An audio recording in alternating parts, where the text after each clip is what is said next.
So yeah, I think you probably get that, dude. And the weirdest thing and the saddest thing is when you get older is you recognize that a big part of becoming a butterfly is letting go of that kind of chrysalis that surrounds you. Part of that transformation is dead weight so that you can truly fly.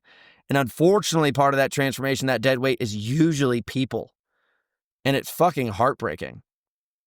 I was on a mountain bike ride today, and I've done that mountain bike ride so many times with one of my old best friends. And I have not talked to him in 5 years. And part of my growth vertically was letting go of some of the weight that was keeping me down. And it's not meant to be like, fuck you, dude. It's just more like, it's just you're on to the next chapter, and some people don't come with you on that journey.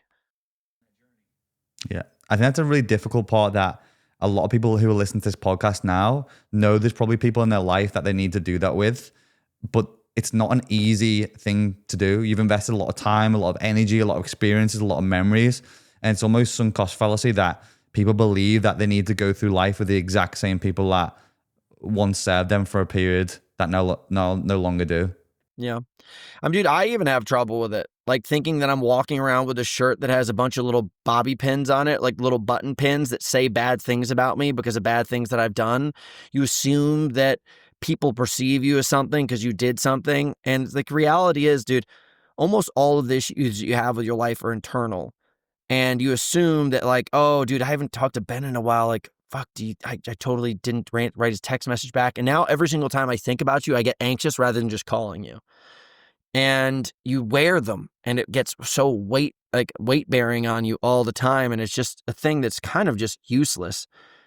And like a big part of just like my growth of where I go now is just having that conversation with myself over and over again. I had this guy who's a mentor to me, kind of like a mental guru, and he taught me this very interesting thing. And, you know, the way I say it right now may not penetrate with everybody who's listening to this because it takes a bunch of times of hearing it for it to actually enact. But let's say there's Hunter. And over top of Hunter is all of these layers of just laminates. Like, remember the projectors that you go inside of like a middle school and they slide something over and then they go through the slides and it keeps on putting things up? When something happens to you, now all of a sudden light kind of penetrates through one of these laminates and it's like through anxiety and all these thoughts and like you're having a conversation with yourself. So let's just say like I start to train and all of a sudden I'm pushing myself and it's like, Hunter, maybe you're not good enough. Hunter, like, you know, you don't have it. Hunter, you're not in shape. And the reality is like, that's not true. And that's not actually Hunter. It's like this little anxious version of yourself talking to you. And when you think it's true, then it owns you. Where in reality is that these patterns are kind of always happening to you all the time, and stimulus kind of like it exacerbates them, makes them grow like a flame, as I said before. If you want to be able to gain control of yourself, you first have to witness them. So like you witness them, and then what you take about a while to start witnessing them, weeks, a month, and you catch them. And every single time you catch them, write it down.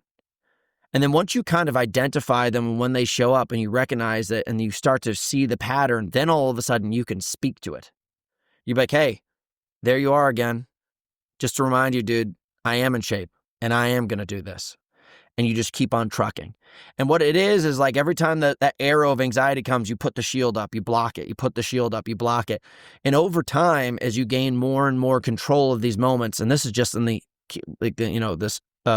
experience of training, now all of a sudden the arrows stop coming because you control the narrative of that moment entirely. And now all of a sudden this flood of emotions and thoughts just isn't bashing you all the time. And kind of the crazy part about it is once you gain control of it, it is this kind of very like peaceful, exciting thing. But then there's also this other thing is like the drama kind of washes away. And for somebody like myself, I'm kind of addicted to drama. I like a fight. I like a conversation. I like something to battle. And that was even difficult too. I'm not saying I'm enlightened by any means, but reaching this stage is also another difficult thing that you have to get used to. But it is really weird where all of a sudden, if you want to keep on going up these, like ascend in these levels of self-development and becoming a stronger, more aware and powerful person, you get there and then all of a sudden you're on unstable ground because you're at a new level. And it's kind of like playing a video game. It's like I defeated the last level. I know every character. I know every kick. I know everything, every jump, every area. Now I'm in the new version of it. I'm better just to have afforded the time and the energy to get here, but now I'm on a new level of self-development. And I'm in that kind of chapter of my life. I don't know if that made sense to you, but that's where I'm at right now.